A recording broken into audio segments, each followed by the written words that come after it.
Hi, Mike Evans again from the Australian Security Academy, and this week I'm going to answer some of the questions I get frequently asked during the course of any normal week.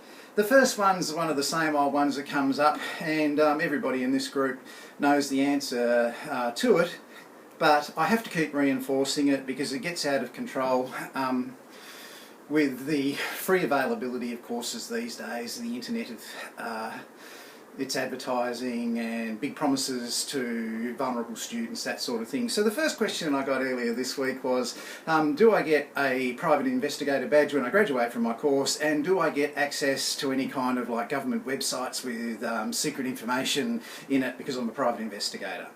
Well, the members of this group already know the answer to that one. Number one, you do not get a private investigator badge, and it's one of the divisive issues of the industry. If ever you have a taxation department audit on your business, or they're preparing for one, taxation officers actually have a badge, and that silver badge gets them into anything they want to look at. So they just walk into your bank, flash that badge, and they're looking at your bank accounts 2 minutes later, and your bank manager will give them access to it. So badges for law enforcement authorities do carry authority. For private investigators, there's no such thing. So I hope that answers that question. No badge as a private investigator. I know they do in America, I know they do in Korea, or I know they do in other parts of the world, but here we have a private investigator's license, that's it. The second question was, do I get to access any secret information? No, you do not get access to any secret information. And coercing someone else to access it for you, who's in an authority, they work for the Transport Department and you want to look up Bridgos, or they work for the police and you want to find out where this person lives, or they work for the Electricity Authority and you want to find out where this person lives, or this about that person, whatever. No, you can't have access to any of that information. It's all confidential, it's all private. Private investigator has no right to that. Third question I got was a good one, and I was pleased I got this one. So the third question for this week, and there's no such thing as a dumb question, and that question was, can I approach lawyers as a private investigator to do work on their behalf? So I understand I can approach insurance companies, but can I go direct to lawyers? Yes, you can, and my word, lawyers do use private investigators. Now the secret to establishing which lawyers you want to use is to look on their website or in the yellow pages and see what they do.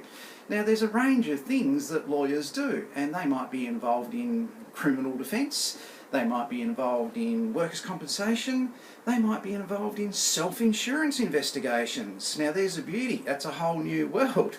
So they would directly represent that self-insurer. If you don't know what a self-insurer is, Google self-insurers and have a look at the price it costs just to apply to become a self-insurer. Self-insurers have money. So if they can pay for the fee to apply, they can pay for investigations to be done during the course of their business, and they do. I was approached by one self-insurer just last week looking for an investigator in northern New South Wales. So frequently lawyers do use directly private investigators, and as a little guide, there's a whole range of things. Like I said, criminal defence. There's one famous story of one of our investigator graduates. They went to see a lawyer, and as they were walking into this lawyer's department, Mick Gatto was walking out of their office. It was a criminal defence lawyer, so they walked in and the criminal defence lawyer gave them their card, and on the back of the card it said, reasonable doubt for a reasonable price. So even lawyers do have a sense of humour about themselves. So lawyers are very approachable. Don't be afraid to knock on lawyers' doors. The one warning you must have is do not expect to be paid in a hurry when you're dealing with lawyers. Generally lawyers will pay 3 months. Right? Insurance companies working through an investigation agency, they should be paying you every fortnight. That's the way it goes, that's what they're contracted to do. Now, whether they do that or not, I have no control over that. But lawyers, it's going to be 3 months. So you do not work for a lawyer for $60 an hour, for $75 an hour. You work for a lawyer for $245 an hour upwards, okay?